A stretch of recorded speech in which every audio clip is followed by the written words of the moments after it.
it's a little bit different out here when you get Caitlin Clark treatment. It ain't so easy peasy getting to play one-on-one, getting to just do your thing how you want to do it, when you want to do it. It's a little bit different out here when you face what people call the Caitlin Clark treatment. It's not that easy to just walk into the league, play one-on-one, and dictate the game exactly how you want. That spotlight comes with pressure, and it comes with defense that doesn't give you any space to breathe. And that's exactly what we saw play out on national television. The mask came off, the illusions ended, and the so-called prophecy crumbled. The WNBA's media-driven attempt to crown a next Caitlin Clark fell apart in one night. The player at the center of that storm was Paige Beckers, hyped endlessly as Clark's heir apparent, paraded as the face that would carry women's basketball into its next chapter. But against the Seattle Storm, the illusion cracked wide open. This wasn't just an off night, it was exposure, a reminder that hype melts quickly when it collides with the cold reality of elite WNBA defenses. So let's break it all down. How the narrative was built, how it collapsed, and what this game revealed not just about Paige Beckers, but about Caitlin Clark's unique place in the sport. This was the first time we saw Paige really get guarded. This is where we saw what is going to happen in year 2. This is the scout report that needs to be out there on Paige Beckers once the Dallas Wings get good, because Dallas Wings are going to get good at some stage in her career. This was the game where I'm like... For months, fans have been fed the same script. Paige Beckers was the chosen one. Every outlet repeated it. Every broadcast echoed it. She wasn't just good, she was destined. She was painted as polished, efficient, smooth. A smarter player than Clark, some said. More composed. More fundamentally sound. The story was clear. Paige would surpass Caitlin and become the new face of the WNBA. Headlines screamed comparisons. Stats like fastest to 200 points and 50 assists were held up as evidence. Paige did it one game faster than Clark, and that alone had analysts claiming she was already ahead. The elevation of one Paige Beckers. Oh, she's better than Caitlin Clark. I mean, stab me in the eye with a spoon, for Christ's sakes. Wow. So that's a thing right now. Last night, Paige Beckers dropped 44 points. And we're going to look at a video that just dissects and exposes a lot of that shit. Let me tell you. It exposes a lot of stuff involving Paige Beckers getting special treatment on the court. And Diana said it best. This kid's in for a rude awakening. And they all jumped over her, but they didn't read the whole thing that she said. But nobody's printing. You know, Diana Taurasi was right. This kid's on the wrong team. She's got the wrong skill set to handle the physicality of that league. And she's a rookie. And if you're a WNBA player, if you're any kind of player, you're going to say, I'm going to make a statement. The hype was relentless. Clark, meanwhile, was being dissected, doubted, and constantly battered on the court. Even back when Diana Taurasi warned that Clark was in for a rude awakening, many overlooked the full context, that she was acknowledging Clark would face a level of physicality unseen in college. Paige never got that treatment until Seattle. The week before Seattle, Paige delivered what media outlets called her arrival game. 44 points against the Los Angeles Sparks. On paper, it was stunning. Over 80% shooting efficiency, highlight after highlight, and commentators falling over themselves to crown her. But let's be honest, the Sparks hardly played real defense that night. Paige got one-on-one opportunities, wide open looks, and clean post-ups. Nobody blitzed her, nobody doubled her. It was essentially a scrimmage with bright lights. Diva of Dump Divas Kat Engelbert is breathing a sigh of relief. Her pretend friends in the mainstream media, they are trying to crown a new star. If the media has it their way, this could potentially be the new face of pretend basketball. And it's not just the woke media. There are even some in conservative media who are voluntarily biting into the shit sandwich. Headline at Outkick. No, Caitlin, no problem. Paige Beckers can save the WNBA season. She went off in a game against the Los Angeles Sparks, scoring 44 points, but the craziest part about that was her shooting percentage. She shot over 80% from the field, and I tweeted about that, and I was like, that's actually insane. Give props where they are due. Shooting over 80%, scoring 44 points is actually insane. But with this game, like Paige Beckers she put on a masterclass in scoring, and I think with that, these are some big numbers. The performance was impressive in numbers, yes. But in hindsight, it was the perfect setup for what came next. Because the very next opponent was ready to test whether that efficiency was real or just inflated. Enter the Seattle Storm. From the opening tip, they decided Paige Beckers would get the Caitlin Clark defensive treatment. That meant no easy catches, traps on ball screens, and constant physical pressure. She wasn't just being guarded by one defender, she was seeing layers of defense collapsing on her. Coach Noelle Quinn laid it out clearly. Be physical, stay in her space, show multiple bodies, make her hesitant. And Seattle executed it to perfection. For the game, you said it's going to be important to be physical with like Paige Beckers. Can you talk about the defensive game plan for Dallas and like how your team was able to hold them to their fewest points of the season?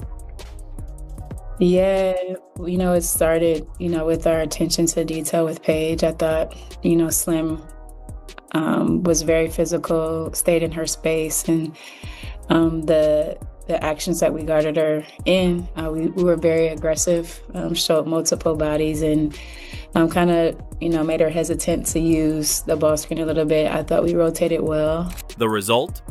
Paige finished the night with just 11 points, not 11 and a half, not 11 and a quarter, 11 total, on 2 for 11 shooting with 0 assists and just 2 rebounds. For someone sold as Clark's equal, that's not a stumble, that's a collapse. Paige Beckers got Caitlin Clark treatment for the first time in her career, and it looked bad. It looked real bad. Everybody was running around. Yeah, she was cooking 44 points versus the Sparks. They didn't play a lick of defense, letting this girl play one-on-one basketball in every area of the floor, letting her post up in the mid-range area one-on-one. Now, I'm giving credit. She's a bucket in one-on-one, especially from that mid-range, from the free throw line down area. But this is the first time we watch teams actively be persistent about taking away her spots and what she wants to do. Here's the key difference. Paige Beckers got one night of Caitlin Clark treatment, and she folded. Caitlin Clark has been living in that reality every single game since she entered the league. The numbers are brutal. In 2024 alone, 17% of all flagrant fouls in the WNBA were committed against Clark. Nearly 1 in 5 of the league's hardest hits were aimed at her. The Chicago Sky alone accounted for over 80% of those flagrants. Teams made it a strategy to target Clark physically, to knock her down, slow her pace, test her toughness. And still, she put up nearly 20 points, 8 assists, and 6 rebounds a night, dragging Indiana into relevance. She got blitzed. She got doubled. And do you want to know what she did as soon as she got blitzed and doubles? She passed. Paige Beckers, look, she played decent amount early in the game. The game was kind of over and she got subbed out. Paige Beckers shot 7 times. Paige, meanwhile, coasted on open looks and soft coverage. Her efficiency was always inflated by the lack of real pressure. Against Seattle, when she finally faced that storm, the numbers vanished instantly. Media voices constantly pointed out Paige's shooting percentage, around 47% compared to Clark's 41%. They framed it as proof Paige was better. But context matters. Clark's 41% came while she was taking deep threes from 28 feet, often double-teamed, and absorbing constant hits with no whistles. Paige's 47% came from mid-range jumpers and uncontested shots. The moment Seattle guarded her like a star, that efficiency collapsed into a 2 for 11 disaster. Paige Bueckers, let me ask you this. How did it feel to be blitzed and played 94 feet before you even get a chance to bring the ball up court like your name was Caitlin Clark, aka my precious CC? You didn't like that, huh? You hear me? You out there was looking like you was about to cry. Yeah, so where What do your fans have to say now? Excuse me, where are you Paige Bueckers fans at? That's y'all MVP and face of the league, right? She's boring. She's not good enough. She gets special treatment. But understand, she kept getting blitz after blitz after blitz. That's not polish. That's not efficiency. That's fragility exposed. Of course, defenders of Paige were quick to roll out excuses. She's still recovering from an ACL tear. She's getting her rhythm back. But let's remember, that injury was years ago. Clark never got that cushion. She entered the WNBA as public enemy number 1, the player every veteran wanted to test, punish, and humble. Paige, by contrast, was handed a runway of soft defenses and positive headlines. The moment the runway ended, she tripped over the pressure. That's not superstar DNA.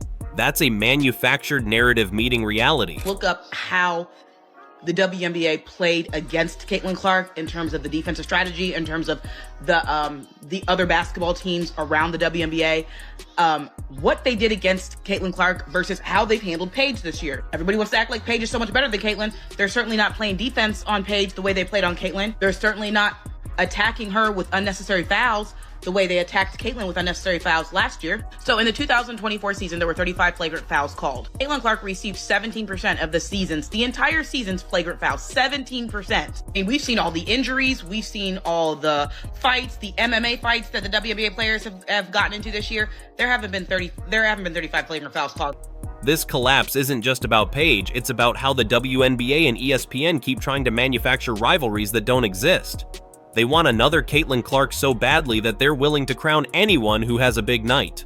But greatness isn't manufactured, it's proven. Clark didn't just put up stats, she transformed the entire league, selling out arenas, breaking attendance records, and driving TV ratings into new territory. Paige? She can't even fill her own home arena consistently. The Dallas Wings are near the bottom in attendance. That's not a savior of the league. That's a solid rookie with a PR push. In a 17 on the floor, she had 0 assists and 11 points. 0 assists. 0 assists. I don't like. That's mental. That's mental for a player that they were trying to say was better than Caitlin Clark. And I'm not even going to say, oh yeah, you know, the points are everything. Points aren't everything at the end of the day. Assists aren't everything. Like, all of these individual stats aren't everything. It was just the fact that she literally, how many blitzes did the how many open shots did the Indiana Fever get off a Caitlin Clark blitz? Here's the real issue for Paige moving forward. Seattle just handed the league a blueprint. They showed how to pressure her, how to rotate bodies, how to cut off her spots. And you can bet every opponent is going to copy it. The Storm didn't just beat her, they exposed her. They showed that all the polish, all the poise disappears under real pressure. That blueprint won't vanish. It will follow her for the rest of the season. When you guard a player like Paige, it's not just relying on, you know, your guards, whoever has a main matchup, but it becomes a team picture and understanding, you know, rotations on the ball, off the ball. And I think the other thing that we did, you know, early on, we rebounded decently out of it. We didn't give up too many. I think it was 12-second chance points at the half, but not a lot of you know, deflating possessions after having a lot of deflections and things like that. Meanwhile, Clark continues to thrive in environments designed to break her. She's seen doubles at half court, blitzes on every screen, and hard fouls that border on MMA. And she still delivers highlights, she still puts up numbers, and most importantly, she still elevates her team. Indiana went from basement dwellers to playoff contenders because of her. Not because of PR spin, but because of real, tangible impact. That's the contrast. Paige Beckers has hype. Caitlin Clark has history. Assists this year, not enough, but if her name was Caitlin Clark, I bet she would have had at least 9 to 10 assists. You hear me? Because she's more than just a scorer. You hear me? Unlike Paige Bueckers, she's only a scorer. She's not dynamic. She's boring. You hear me? Clearly she fits the narrative, but she can't handle being double team or triple team. And fans aren't fooled. Social media exploded after the Seattle game. People pointed out the obvious. Paige finally got one taste of Clark-level treatment, and she vanished. The same analysts who screamed about her efficiency had nothing to say about 2 for 11 shooting. The same outlets that crowned her silent on 0 assists. Fans see it. They know the difference between a media narrative and generational reality. Did you just say Paige Bueckers will save the WNBA season? This season? The same Paige Beckers that's dating Elmer Fudd? The same Paige that plays in front of empty civic centers for the Dallas Wankers? You expect me to believe she is going to save the WNBA season? She can't even sell out home games. Matter of fact, she doesn't come anywhere close to selling out games.